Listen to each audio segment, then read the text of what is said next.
जय श्री कृष्णा। राधे राधे दोस्तों, आप सभी लोग जानते हैं कि 8 फरवरी 2025 के दिन यहां पर माघ महीने का रविवार जया एकादशी पड़ रही है। दोस्तों, ये जो एकादशी है माघ महीने में पड़ने वाला सबसे बड़ी जया एकादशी है, क्योंकि यह माघ महीने में पड़ रहा है, जिसका बहुत ही बड़ा और विशेष महत्व होता है। और ऐसा दिन पूरे साल में सिर्फ एक ही बार आता है। और दोस्तों, आप सभी लोग जानते हो कि 8 फरवरी माघ महीने का रविवार जया एकादशी का अगर सबसे बड़ा कोई उपाय है तो वह एक दीपक वाला उपाय है। तो दोस्तों, इस माघ माह के पहले रविवार जया एकादशी के दिन आप लोगों को वह एक दीपक वाला उपाय को जरूर करना है। बहुत सारे लोग होंगे जिन लोगों ने इस उपाय को ना किया हो, मतलब पूरा साल निकल गया और उन्होंने किसी भी दिन वह एक दीपक वाला उपाय को ना किया हो। पर दोस्तों, आपके पास एक आखिरी मौका बचा हुआ है, जो कि माघ महीने का रविवार जया एकादशी के दिन। तो इस दिन आप लोगों को इस वाले उपाय को जरूर कर लेना है, भले ही आपने पूरे साल भर अभी तक इस उपाय को ना किया हो। पर अगर आपने इस माघ महीने के रविवार जया एकादशी के दिन अगर इस वाले उपाय को कर लिया, तो आपको इस उपाय को करने का वह फल मिलेगा जिसकी आपने कभी कल्पना भी नहीं करी होगी। इसीलिए आप लोग इस वाले उपाय को एक बार जरूर कर लेना, ताकि आप लोगों के हाथ से यह मौका ना जा सके और आपको इस उपाय को करने का फल मिल सके। दोस्तों, यह उपाय पंडित जी ने अपनी अभी की ही शिव महापुराण की कथा में बताया है, जिस उपाय को आज हम आपको बहुत अच्छे से समझाने वाले हैं। इस वीडियो को देखने के बाद इस उपाय को समझने के लिए आपको कोई और वीडियो को देखने की जरूरत नहीं पड़ेगी। तो चलिए दोस्तों, उपाय को शुरू करते हैं। देखिए, यह माघ महीने के सोमवार जया एकादशी के दिन यह इतना खास होता है, इतना महत्वपूर्ण होता देखा है। कभी कभी बड़े बड़े पूजा पाठ अनुष्ठान से जो मनोकामना पूर्ण नहीं होते, वह माघ महीने के दिन एक छोटे से उपाय करने से ही आपकी मनोकामना पूर्ण हो जाती है। और बहुत सारे लोगों ने इस उपाय को किया भी है और उनको इस उपाय को करने का फल भी जरूर मिला है। अगर आप लोग भी इस उपाय को करना चाहते हैं तो आप इस उपाय को पहले अच्छे से समझ लेना, सुन लेना, उसके बाद करना। आपको इस उपाय का फल जरूर मिलेगा। और इस उपाय को कर लेने से आपके घर में चाहे किसी भी प्रकार की दुख और समस्या क्यों ना चल रही हो, आपको उसका कारण भी नहीं पता है कि भाई यह समस्या किस कारण से चल रही है, उसका कुछ भी कारण हो सकता है, जैसे पर दोष हो सकता है या किसी भी तरह का मंगल दोष भी हो सकता है। तो इस दिन आप लोगों को एक दीपक वाला उपाय कर लेना है। यह एक ऐसा उपाय है जिस उपाय को अगर किसी विशेष दिन पर किया जाए तो भाई उस विशेष दिन का जो है वह तो हमें मिलता ही मिलता है, पर हमने उस दिन पर इस उपाय को किया है तो हमें उससे भी बड़ा फल मिलता है, और फल बहुत जल्दी मिलता है, क्योंकि आप इस उपाय को बहुत ही बड़े और विशेष दिन पर कर रहे हो। तो चलिए अब उपाय के बारे में बात करते हैं, लेकिन उससे पहले आप लोगों को यह जानना आवश्यक है कि आखिर यह उपाय किस समय करना है, किसको करना है और कैसे करना है। तो चलिए हम आगे आपको वीडियो में एक एक करके बता देते हैं। लेकिन उससे पहले अगर आप लोग हमारे चैनल पर नए हैं तो हमारे चैनल को सब्सक्राइब कर लेना और इस वीडियो को लाइक करके कमेंट बॉक्स में श्री शिवाय नमस्तुभयम, ओम नमः शिवाय जरूर टाइप कर देना। तो दोस्तों, इसे एक दीपक वाला उपाय को हमें इस रविवार जया एकादशी के दिन कैसे करना है, किसको करना है, किस समय करना है और कहां पर करना है, ये सारे सवालों के जवाब आपको इस वीडियो में मिल जाएंगे। और जो ये वीडियो देखेगा भाई, उसको इसे एक दीपक वाला उपाय जरूर करना चाहिए। और जब बात आ जाए एक दीप वाला उपाय की, तो यह सोने पर सुहागा वाली बात हो जाती है और यह एक बहुत ही बड़ा उपाय हो जाता है इस माघ रविवार जया एकादशी का। तो अब दोस्तों, इस एक दीपक वाला उपाय को आखिर करना किसको है, सबसे पहले हम लोग वह बात जान लेते हैं। तो देखो, घर की जो बड़ी माताएं बहनें होती हैं, उन माताओं बहनों में से कोई भी एक बड़ी माता बहन इस वाले उपाय को कर सकती है। और दोस्तों, अगर आप चाहे तो अपने घर में से सभी सदस्यों को भी इस उपाय को करवा सकते हैं। अगर किसी व्यक्ति की खुद की कोई मनोकामना है, खुद की कोई दुख और परेशानी है जो कि वह अपने लिए ही करना चाहता है इस वाले उपाय को, तो वह खुद अपने लिए भी कर सकता है। बाकी अगर कोई घर में से ऐसा है जो कि अपने पूरे घर परिवार की सुख और शांति के लिए यह वाला उपाय करना चाहता है, तो भाई वह भी कर सकता है, उसमें भी कोई दिक्कत वाली बात नहीं है। कहने का मतलब यह है कि इस उपाय को हर एक सदस्य भी कर सकता है और पूरे घर परिवार के सदस्य के लिए घर की बड़ी माताओं बहनों में से कोई एक माता बहन भी कर सकती है। माताएं बहनें अगर घर में उपस्थित ना हो या वह यह वाला उपाय ना कर पा रही हो तो फिर घर का कोई बड़ा सदस्य भी इस एक दीपक वाला उपाय को कर सकता है, चाहे फिर वह पुरुष क्यों ना हो। उसमें कोई भी दिक्कत वाली बात नहीं है। एक दीप वाला उपाय को आखिर इस उपाय को हमें किस समय करना, सुबह के समय करना है कि शाम के समय करना है?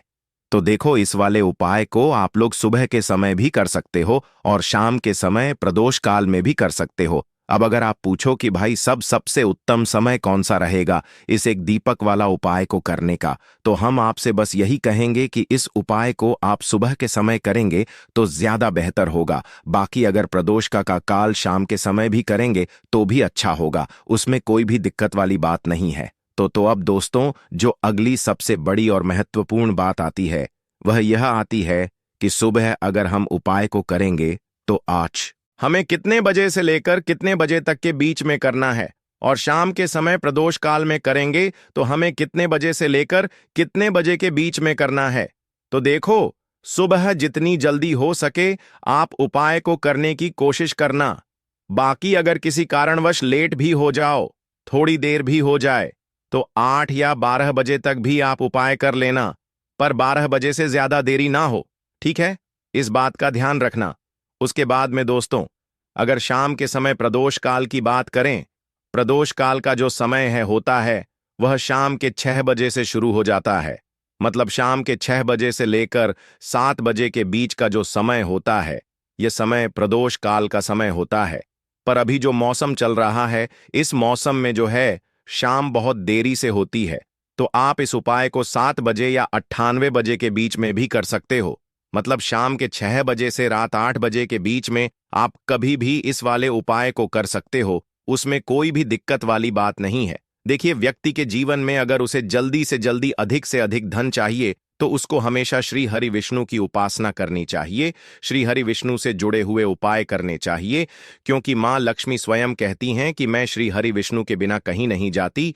माँ लक्ष्मी हमेशा वहां होती हैं जहां श्री हरि विष्णु होते हैं। अब श्री हरि विष्णु को सबसे प्रिय है तुलसी जी का पौधा।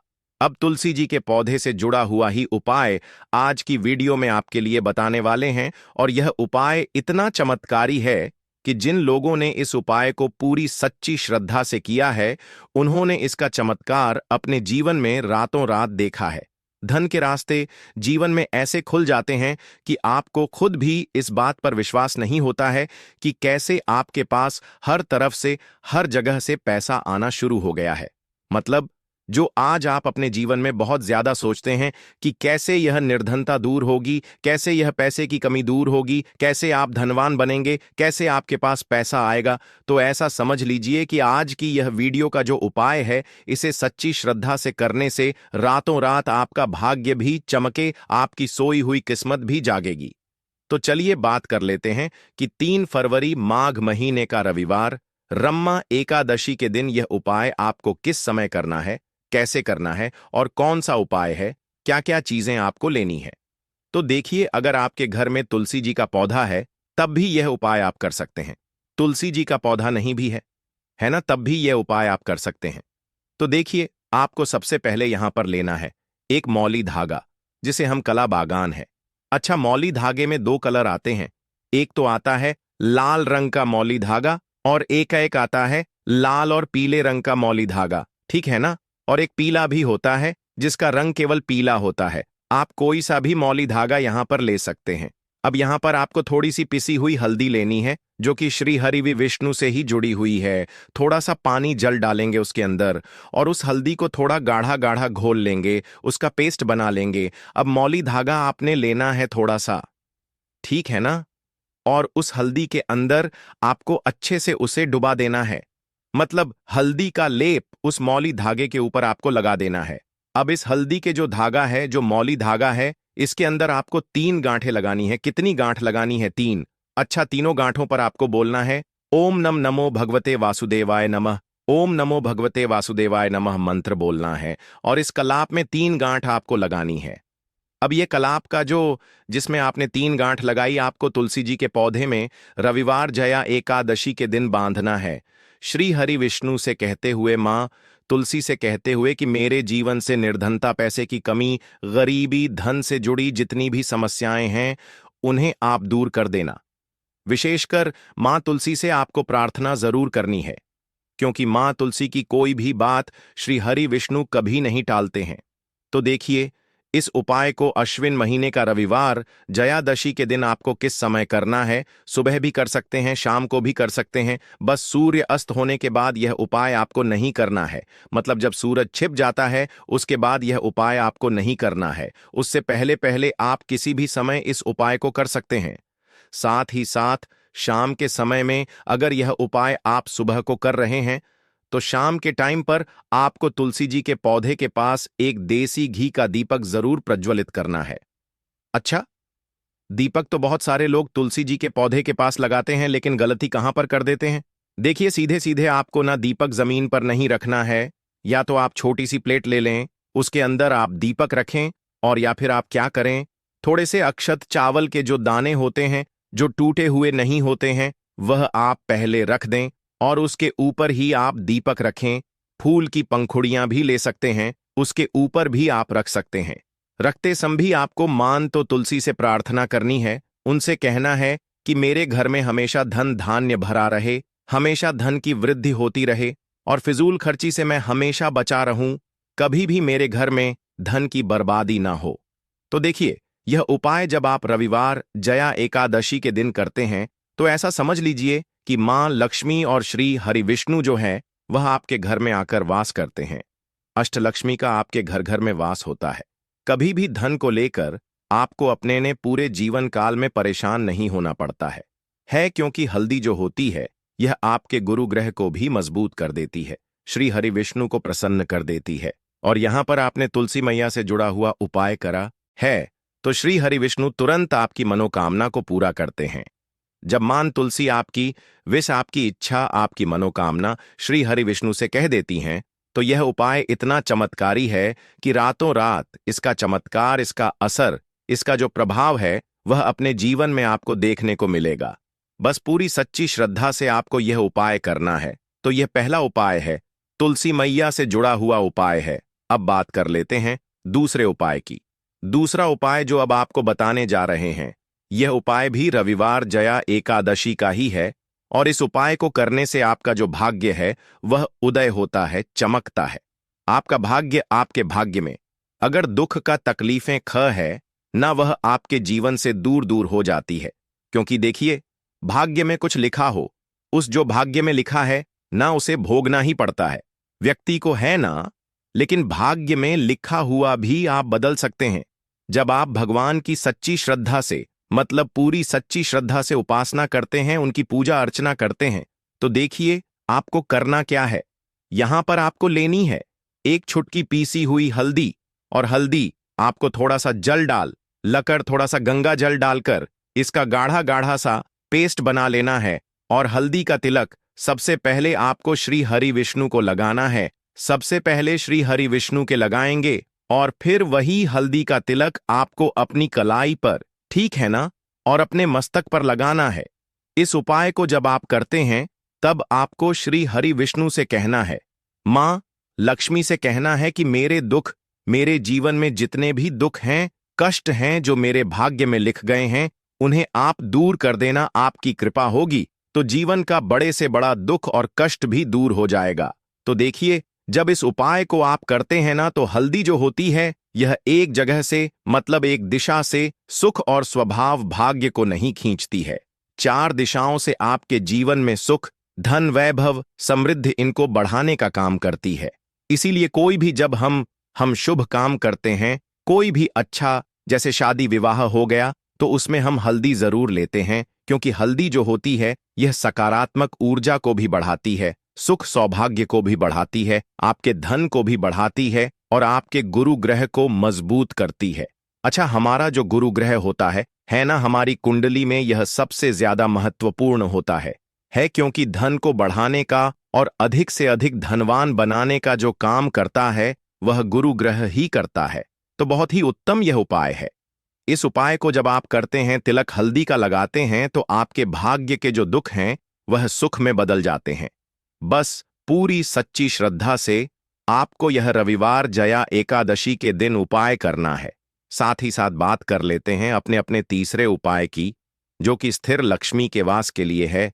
देखिए, स्थिर लक्ष्मी का वास मतलब पैसा घर में आता है और खर्च हो जाए है। अगर ऐसा आपके साथ हो रहा है तो बिल्कुल आपको ये गलती नहीं करनी है। ये तीसरा उपाय जरूर करना है और इस आपको बिल्कुल छोड़ना नहीं है। देखिए, महादेव ने स्वयं इसके बारे में बताया है। तो आपको क्या करना है? आपको यहां पर एक देसी घी का दीपक तैयार करना है। तो आपको यह दीपक जलाना है बेल पेड़ के नीचे। तो बेल के पेड़ में शाम के समय धन की देवी माता लक्ष्मी वास करती हैं। और महादेव ने स्वयं कहा है कि जो व्यक्ति शाम के समय बेल पेड़ के नीचे दीपक जलाए, कभी भी उसके घर में धन की कमी होगी ही नहीं, तो स्थिर लक्ष्मी का वास होगा